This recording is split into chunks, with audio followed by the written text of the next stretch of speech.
اب میں ام المؤمنین سیدہ ام حبیبہ بنت سفیان رضی اللہ عنہا کے بارے میں بتاتا ہوں۔ آپ رضی اللہ عنہا کا نام رملہ، کنیت ام حبیبہ، والد کا نام ابو سفیان اور والدہ کا نام صفیہ تھا۔ بعض مورخین نے آپ کا نام ہند بھی لکھا ہے۔ معاویہ رضی اللہ عنہ کی بہن تھی، اعلان نبوت سے 17 سال پہلے پیدا ہوئیں، شروع ہی میں مسلمان ہو گئی تھی۔ ان کا پہلا نکاح عبید اللہ بن جہش سے ہوا تھا۔ دونوں میاں بیوی بیک وقت مسلمان ہوئے اور دونوں نے ایک ہی وقت میں ہجرت حبشہ کا شرف حاصل کیا۔ حبشہ میں ان کے ہاں ایک لڑکی پیدا ہوئی، اس کا نام حبیبہ رکھا گیا، اسی وجہ سے کنیت ام حبیبہ رکھی گئی۔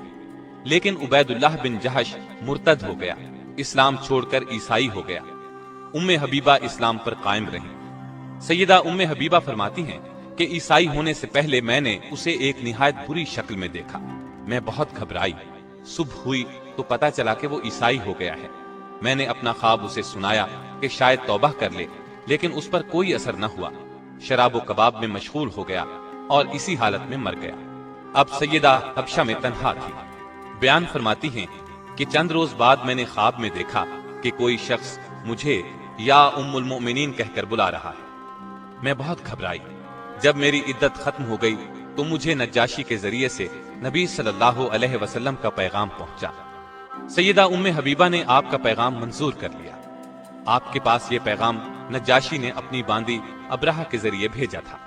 آپ رضی اللہ عنہا نے منظور کرتے ہوئے چاندی کے کنگن، پازیب اور انگوٹھیاں وغیرہ اتار کر اسے انعام میں دے دی۔ شام ہوئی تو نجاشی نے سیدنا جعفر طیار اور دوسرے مسلمانوں کو جمع کر کے خود ان کا نکاح پڑھا۔ 400 دینار مہر مقرر ہوا، جو اسی وقت رسول اللہ صلی اللہ علیہ وسلم کی طرف سے خالد بن سعید رضی اللہ عنہ کو دے دیے، جو کہ ام حبیبہ کی طرف سے وکیل تھے۔ اس طرح یہ نکاح ہوا۔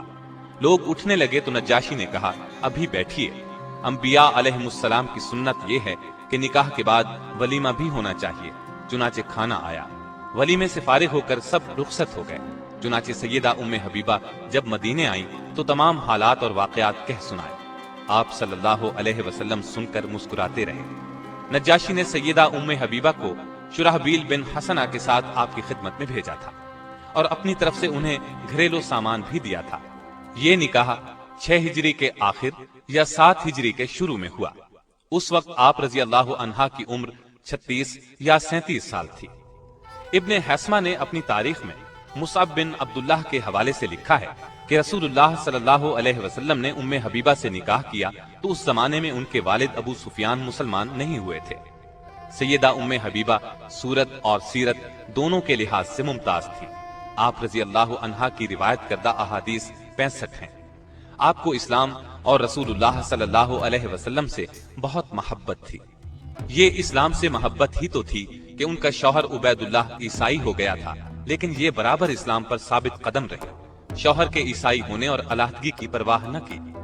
اسلام سے محبت کا ایک اور ثبوت بھی ملتا ہے کہ فتح مکہ سے پہلے سیدہ کے والد ابو سفیان صلح کی شرائط طے کرنے کے لیے مکے سے مدینے کی طرف روانہ ہوئے۔ آپ صلی اللہ علیہ وسلم نے صحابہ کو خبر دی کہ ابو سفیان مکے سے صلح کی مدت بڑھانے اور عہد کو مضبوط کرنے کے لیے آ رہا ہے۔ ابو سفیان اس وقت تک مسلمان نہیں ہوئے تھے۔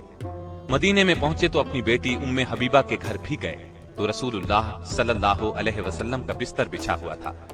جب وہ بستر پر بیٹھنے لگے تو ام حبیبہ رضی اللہ عنہا نے فوراً آگے بڑھ کر بستر لپیٹ دیا۔ ابو سفیان کو بیٹی کی اس بات پر غصہ آ گیا۔ تیز لہجے میں بولے، بیٹی تو نے بستر کیوں لپیٹ دیا ہے؟ بستر کو میرے قابل نہیں سمجھا یا مجھے بستر کے قابل نہیں سمجھا؟ سیدہ نے جواب دیا، ابا جان، یہ دنیا کی مقدس ترین ہستی رسول اللہ صلی اللہ علیہ وسلم کا بستر ہے۔ اس پر ایک مشرک جو شرک کی نجاست سے آلودہ ہو نہیں بیٹھ سکتا۔ یہ سن کر ابو سفیان جھنجلا اٹھے اور غصے میں بولے، اللہ کی قسم، تو میرے بعد بہت سی خرابیوں میں مبتلا ہو گئی ہے۔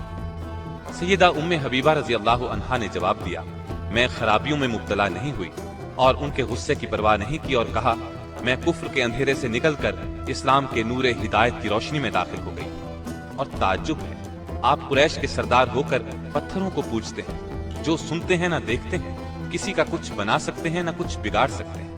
آپ حدیث پر شدت سے عمل کرتی تھی، دوسروں کو بھی اس کی تاکید کرتی تھی۔ وفات کے وقت سیدہ عائشہ رضی اللہ عنہا اور سیدہ ام سلمہ رضی اللہ عنہا کو بلایا اور فرمایا، مجھ میں اور تم میں وہ تعلقات تھے جو سوکنوں میں ہوتے ہیں، ہم میں کبھی کبھی بتقاضائے بشریت کوتاہی ہو جاتی تھی، اس لیے مجھے معاف کر دیجئے اور میرے لیے دعائے مغفرت کیجئے۔ اس پر سیدہ عائشہ رضی اللہ عنہا نے فرمایا، تم نے مجھے خوش کر دیا، اللہ تمہیں بھی خوش رکھے۔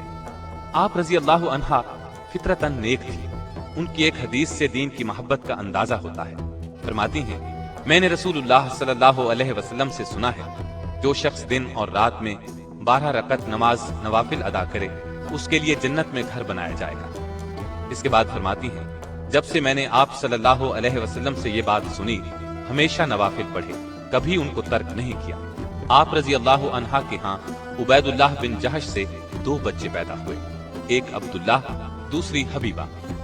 44 ہجری میں مدینے میں انتقال فرمایا۔ اس وقت ان کے بھائی سیدنا امیر معاویہ کی خلافت تھی۔ وفات کے وقت عمر 73 سال تھی۔ اللہ تعالیٰ کی ان پر ہزارہا رحمتیں